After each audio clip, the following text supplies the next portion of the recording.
WGSO 990 AM, New Orleans, Louisiana, is not affiliated with any state-controlled media. This is an independent radio station. Those Facebook people have got nothing on us. Give us a poke or friend us. Ringside Politics with a Punch is on the air right now. You like? Call Jeff Cruere right now at 556-9696.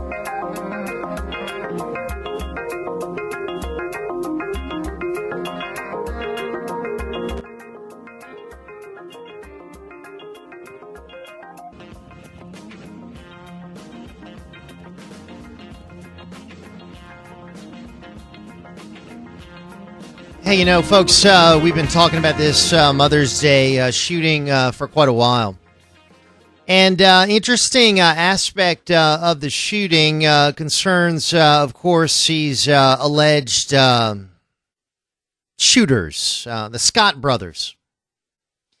And interesting information passed on to me concerning our next guest, bail bonds agent Matt Dennis, who was coming out of his New Orleans office when a woman he didn't recognize walked up to him. Let's find out what happened, and let's welcome to the Ringside program Mr. Matt Dennis. And Mr. Dennis, good morning, sir. Good morning. How are you? Very good. Thanks for being with us. So... tell us a little bit about what happened when a woman you didn't recognize walked up to you. Well, you know, I was in my office, and you know, for a long time now, many people in the press, bail, law enforcement, you name it, have been trying to get a hold of these ratings matrices that the Vera Institute uses when they rate an individual, and you know, they've used many excuses. The main one is that there's sensitive information on there that can't be released, which I would argue with, because there's nothing on there that you can't find in an open court record. But that is the excuse that they hold on to. And what I had delivered to me was the actual rating matrix on Akeem Scott, showing how they rated him. And who does the ratings, Matt? The Vera Institute for Justice, which is a New York-based group. It's a nonprofit organization. They initially came to New Orleans in 2007 with a Department of Justice grant and a couple $100,000 from the city of New Orleans. And mind you, they did this without a bid. There was no bid process involved. They were just given the money. Apparently, from Vera's own website, in 2007, the Vera Institute facilitated, and that's their word, a retreat for the New Orleans Criminal Justice Committee and a number of elected officials that led to this deal. All right. Where they would come into the city and receive hundreds of thousands of dollars to rate a person's risk factor. And who gave them the contract and gave them all this money? Who decided that they would receive it? The biggest push has come from Susan Guidry. She's been the number one supporter of Vera. I know that our mayor attempted to defund them in our last budget session, and there was an enormous push from Susan Guidry to reinstate that funding. They were asking for nearly $700,000. Mayor Mitch Landrieu offered them about $180,000, and Susan Guidry ensured that they would get almost $500,000 for this year, and they're looking for more next. So she's a councilwoman for District A that covers parts of Mid-City, Uptown, Lakeview. And so she's that powerful, Matt, to be able to get this funding when even the mayor didn't want it funded? Apparently so. Look, this thing was stopped. It wasn't completely stopped. There's a lot of questions that surround Vera. The biggest question being transparency. How can we see what they're doing? And, you know, interestingly enough, in this last legislative session, Vera was very misleading on another radio program the day after the Mother's Day shooting. They attempted to distance themselves from House Bill 367, and it's actually a Vera bill. And that Vera bill does three things. It makes Vera a statewide program. It legislates them statewide. There's a certain number of charges that a judge cannot let you out of jail for free on, and they're all violent, gun charges, repeat offender drug charges, things like that. And Vera wanted to get rid of that roadblock and allow a judge just to let anybody go if they feel like it. And then the third thing, which is the most, I think the most insidious part of the entire bill, is it mandates that all documents created by Vera are confidential and cannot be released to the public. Ooh. I wonder why they're so afraid of these. So, I know why they're afraid. Here's the deal. If they're getting public funding, their work should be available for the public to see. Wouldn't you agree? I would agree, but at the same time, these how did they get in here without a bid contract? How did they not bid this out and make this available to local programs, to different groups that could do the same thing? And why are they so afraid to release what they do? Who are they? I mean, are they? Do they have officials that have now moved down here to live here? They operate out of New York. I mean, where are they operating out of? Vera Institute started in the 50s in New York City. It was, believe it or not, a guy named the company after his wife, and it's social justice. They want to, they really want to have us understand that when a person goes to jail, they can't wear a suit to court. They might lose their job. They might not be able to see their kids, and for that reason, we should let them out for free. And it's really kind of a twisted way of looking at this. I mean, I remember growing up and watching drunk driving commercials and seeing how, they flash across the screen, it's going to cost you money for judge and lawyers, right, and fines and fees, and of course you could go to jail. These people think using jail as a deterrent is not fair. Wow. All right, now let's get back to Akeen Scott. So you had someone give you this document prepared by the Vera Institute. What did it say about Akeen Scott, who's one of the suspects in the Mother's Day shooting? Well, it clearly shows why they don't want to release the documents. And in their own writings, their biggest fear is public safety, that they're exposed when it comes to letting people out that could potentially commit a new crime. In Vera's defense, just like everybody else's defense, nobody can foresee the future. So when you want to sit down and rate a person or decide if they're a risk, you kind of got to go with what you know. And what Vera does is, they ask questions like, do you go to college? Which in this case, he said yes. Did you graduate high school? In this case, he said yes. Both are false, and neither were checked by Vera. Vera claims that they can do more than our own criminal justice system when it comes to providing information to the court relative to prior histories. But as the Times-Picayune pointed out, they missed a marijuana conviction in Alabama that was found by doing a simple Google search. Wow. Yeah, and when you look at the rating, and that's really the core of it, and this is why they don't want these documents out.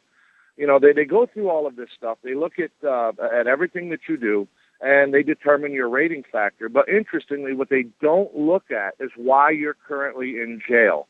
Akeen Scott came out of his rating with a 3, which is very low risk. That they recommend a release. Now, Obviously, the gun charge he was facing excludes him from being released for free, which, of course, is trying to rectify that by removing that roadblock. What's even more interesting, because, I'll give him that 3. They didn't know a lot about him. He was young. They're not considering the charges he's in jail for. But when you fold it forward and look at today, with Akeen Scott being charged with 20 shootings, his rating barely makes a 6 out of 24. 24 being the worst citizen. Wow. Now, I would challenge anybody to find someone that could make it to 24. Well, it's next to, you would have to have one bad actor sitting in front of you. This guy shot 20 people and only merits a 6? Yeah, 6, maybe 7. It really depends. I mean, but you're not going to go past 7. We'll give Vera the benefit of the doubt. They rate him a 7 out of 24. Okay. Now, so they're the ones who prepared the document that recommended that he be offered a low bond amount. And was this document utilized by our DA and the judge in Akeen Scott's case?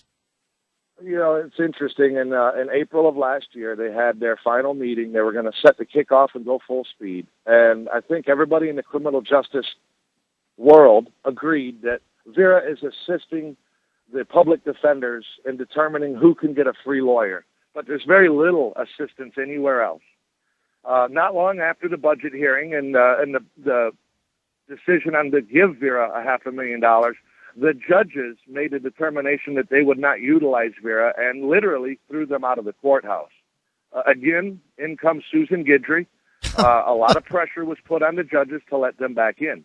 right now, and of course you'd have to speak to the judges, but my understanding is they are almost literally ignored in the courtroom. They're there because the judges don't control their paycheck, so there's nothing they can do to stop them from being paid, even if they're not in the courthouse. But, I think that the majority of the judges at this point want to see an end to the Vera program, or at least see changes in the program that allow for transparency. Hey, Matt, let's bring on a call from one of our listeners, okay? Are you game to take a call?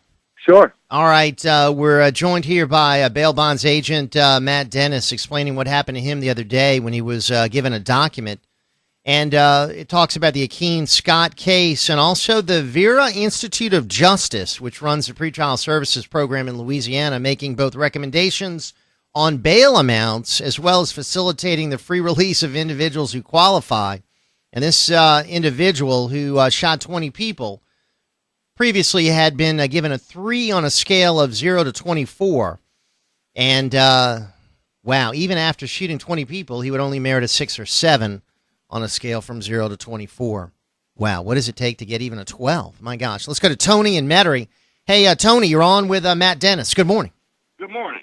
Is Vera only something in Louisiana, or is it a nationwide kind of operation? No, Vera they're not nationwide, so to speak. They center on urban areas, bigger cities. One of their biggest footprints that's really bad for them is Philadelphia. 1969, there was problems. Bail bonds wasn't regulated like it is today, and they had issues in Philly. One of the problems they had was there was $1 million owed to the city of Philadelphia by bondsmen. There was 4,500-ish people missing that hadn't gone to court. So they came in with the pretrial program that Vera says is not them, but they are a sister company. They work under the same guidelines. They use the same people. And what happened is, as of 2009, there were 47,000 people that were missing from court and over $1 billion owed in uncollectible bond forfeitures because there's no bail bondsman or insurance company involved. Philly has since moved on and gone back to commercial bail. Colorado's had issues. One of their big footprints is they taught communities into building small jails because they claim that the community wastes too much money on incarcerating low-risk offenders. Hey, Jim? Really all they're... Yeah. Hang on, Matt. Let's let Tony ask another question. Go ahead, Tony. Would you gentlemen here have any information regarding when there was the shooting behind the Burger King that happened that morning where they had the shootout and the guy was killed? And whatever happened to that fella and stuff there? Was he released, or has he been kept incarcerated, or what is the disposition of that? Are you familiar with that case? You're talking about. Yeah, no, sorry. That's one of these high-profile shootings that led to a lot of media attention. It occurred behind the Burger King, and I'll try to look into that, Tony, get some more information. Appreciate your call. Thank you, my friend, Tony in Metairie. Matt, this Vera Institute with this big money, is a lot of this money being spent on high employee salaries? Yeah, your top 5 for Vera, both in New York and here in New Orleans. They're all making 6-figure payrolls. They do get paid more than our mayor, than our police chief. I'm also a fireman and an emergency medical responder. And I know what it takes to pay our firemen. And these guys are making the salary of 3 firemen. Wow. It's really sad. And keep in mind, Vera's not just in our jails. They got paid another couple $100,000 by Hano. And I think that a lot of people that live in the footprint of the old projects would be interested in what Vera's asking Hano to do. They want to end the background check program that allows anybody to live in these homes. And, you've got people living there that have enjoyed, since Katrina, relative safety. Matt, hang on. We're going to get your contact information. We're going to put it on our podcast page for people to investigate this more. Certainly appreciate you bringing this to our attention. We'll look into it, and, of course, keep an eye on what's happening here. Very, I think, disturbing information. Matt Dennis. Quick time out. We'll be back. The Three Tailgaters Show with Ken, Ed, and Archie on WGSO 990 AM, New Orleans.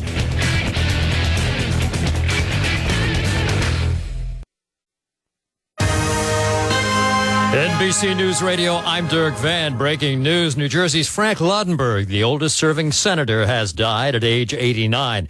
Longest serving senator from New Jersey and the last World War II veteran in the Senate. Senator Laudenberg had been fighting lymphoma since 2010. Crews are back at it in Oklahoma City looking for 6 people missing after weekend flooding. The latest round of tornadoes and floods have killed at least 13 people. And as NBC's Al Roker reports, more bad weather's on the way. Over the next 24 hours, things fire up, and you are going to be looking at big problems from Oklahoma City, Wichita Falls, Lubbock, all the way up into the plains. The problem is fire in Southern California, where NBC's Diana Alvear says the powerhouse fire has blackened about 35 square miles north of L.A. It's a round-the-clock effort, battling the fire from the ground and in the air. Unseasonably warm and dry conditions working against them. Nearly 3,000 had to evacuate. This is NBC News Radio. The embattled Internal Revenue Service, already under fire for targeting conservative groups, now has to answer for spending $50 million taxpayer dollars on conferences over 2 years. NBC's Peter Alexander. In a statement, acting IRS head Danny Werfel called the conference an unfortunate vestige from a prior era, insisting travel and training expenses have dropped more than 80% since 2010. Tech giant Apple has its day in court, facing civil accusations by the Justice Department that it illegally conspired to drive up ebook prices with other publishers. Bradley Manning, the Army private charged in connection with what's believed to be the largest leak of classified documents in American history, goes on trial today. And no wonder the Swiss Miss is always smiling. Switzerland tops the list of the world's happiest countries, according to factors such as income, education, health, work-life balance, and satisfaction. While the U.S. can't seem to get that satisfaction, it missed the top 10 again this year. I'm Dirk Van, NBC News Radio. Excuse me, sir. Hi, what do you need? Pants and a 44 waist? Looking for something lace? No, a 44 waist? A shoelace? I need a 44 waist. We don't carry that size. What? I won a prize? No.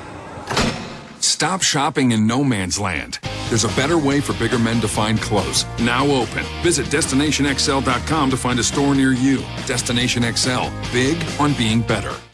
This is Charles Osgood. I live in New York City, where you walk everywhere all year long. And when you're outside that much, you need more than just sunscreen or regular sunglasses. You need polarized prescription sunglasses with Experio UV lenses. They eliminate 100% of the sun's blinding reflective glare, and they offer maximum UV protection so you can see clearly and your eyes are protected. Ask your eye care professional about Experio.